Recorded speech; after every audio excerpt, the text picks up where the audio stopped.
Hey guys, Mike Moo here. Right now, I am actually going to box up my Apple Watch Series 7. This is this is the Series 6, sorry. The Apple Watch Series 7, and it's going to go back. Now, I have the Apple Watch Series 6, which I got for roughly the same price as the Series 7. But this one I got in stainless steel version with GPS. And then, of course, I have my older trusty Series 5 Apple Watch, which I was using as a daily driver all the way up until about a month or two ago. And, you know, I got all three of them just to test them all together, see if I notice any differences in the way that I use them. And honestly, none whatsoever. Now, I want to say that I'm not a power user. I do wear my watch every single day. I rely on it for a lot of things, and more recently I've relied on it more for keeping track of my fitness because I've pretty much let myself go. I haven't been to the gym in over 12 years. I only recently started getting back in shape, and you know, it's pretty important to me now. So Series 5, totally capable of doing that. It has a GPS built in. I go out for a jog, I go out for bike riding, and you know, I try to close up that exercise ring. So that does the job perfectly fine. The screens are also very good. They're all they're all available so that it shows your screen on all the time. So that does make a difference.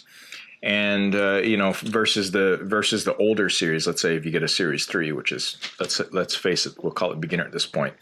And also that the aluminum one, I thought that there might be a little bit more difference between the stainless steel and the aluminum one when I'm wearing it. But you know, I'm used to wearing really big watches than I used to before, so that didn't make too much of a difference either. One thing I do appreciate is that the Series 7 and I suppose the Series 6, they have different upgraded sensors. So the Series 7 also checks out my blood oxygen level, which isn't as important as I thought it might be, being that I found that generally I don't have any problem with oxygen saturation. Most people don't. So that's something that I thought would be a little bit more helpful, but really, if you really care about that, you get a separate device, and that's about $15 difference. The bigger screen was not super noticeable for me, at least on here. Now, I know there's a little QWERTY keyboard that you can go ahead and use on the Series 7 that you don't have on the Series 6 and earlier, and honestly, I'm not going to use that much. So that really doesn't matter to me as well.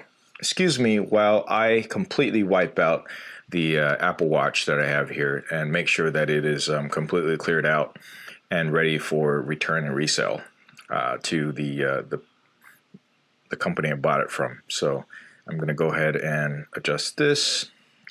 Basically, I just select the watch from the watch app, and then I go down, I believe, let's see, scroll down all the way, it's either all the way at the bottom now. So then I go there, I go to General, and then at the very bottom, I choose Reset. And then I'm just going to say Erase Apple Watch Content and Settings. So this will delete all media and data and reset all settings on your Apple Watch. I believe that's what I got to do. Are you sure you want to continue? Yes, I'm going to erase everything. And then I got to put in my Apple ID password. This will take a little while. Now, something else that might matter to some of you, especially if you wear a watch all the time, is the fact that it has a USB-C battery charger, which will technically charge up your watch in an hour. Now, that could be very important to you if you wear it all the time and you find out that you are running out of available battery space. Like if you wear it 24/7, you do it for sleep tracking, I mean, use all the functions, you're going to run out. I run out. Literally, I got to do it every day. All right, I got to make sure that I sit down and have a good docking station to charge up my watch. So that part is still annoying. That hasn't really improved that much more from my Series 5. I still got to charge it every day anyway. So that part, you know, really didn't matter too much to me. The USB-C charging, I did not try. Now, my understanding is that if you get the USB-C watch charger, you can actually charge up some of your older watches faster. Now, that's something I didn't try at all, but I did hear that that was in fact the case.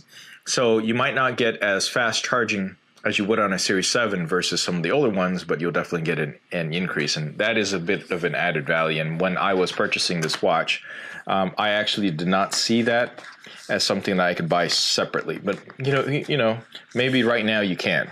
That I'm not clear about. So maybe by the time you watch this video, you can go ahead and purchase that. Okay, a few other things. Because of the bigger, it's got 2 exclusive watch faces at this time. Who knows? There might be something a little bit more exclusive in the future that is only available on newer watches with the bigger screen. I did not notice a big enough difference in terms of the watch size for me to really care, because let's face it, millimeter or 2 didn't really make much of a difference for the watch faces that I have. Now, again, that might change with other watch faces. I do like the fact that it's more durable than the previous versions. Okay, my Series 5, I definitely have some scratches here and there. And the Series 7, I have none during the period of time that I've been using it.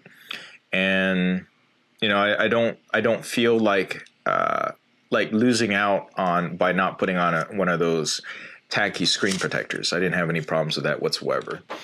Obviously, you get the stainless steel version, you're getting sapphire glass, and that becomes pretty darn close to a non-issue at all with Unit. Now, here's the thing. If there were Series 6 available still for purchase, I'd say just get a Series 6. It's got the same processor as the Series 7. The Series 7 is just a very small incremental upgrade I probably wouldn't. If there's a big enough difference in the price, I would say, yeah, don't bother with Series 7. Maybe wait till the Series 8 comes out, and that might make more of a difference. But I did enjoy my time with the Series 7. It just, I suppose it just has better battery life that lasts a little bit longer, but it didn't really matter enough unless it really was able to last me a weekend. Let's just say a weekend, let's call it 2 days without charging the way I use it. The screen wasn't so big that it made things a lot better. One thing that I did find is that the fact that I can go ahead and make adjustments on my display on the older watches, let's just say make the text a little bit bigger, that actually made more of a difference than actually going to a bigger watch face. So all in all, those are some of the reasons why the Series 7 is going back. I know there are some decent discounts on it right now, which is why I was willing to try it and see. I think I got this for $370. And that is just with a silicone band. It'll come in and out of sale periodically. And, if you buy it local retailer, you could probably price match it. But Amazon definitely had it for about $370 for the biggest size one in a silicone with various different colors. And, I got it for that price. So what I ended up doing was, because of my testing, I ended up getting the Series 6 in stainless for the same price of a Series 7 in straight up aluminum. And I think that's just going to be a better value for me and last longer for me than the aluminum version. So that's the gist of it.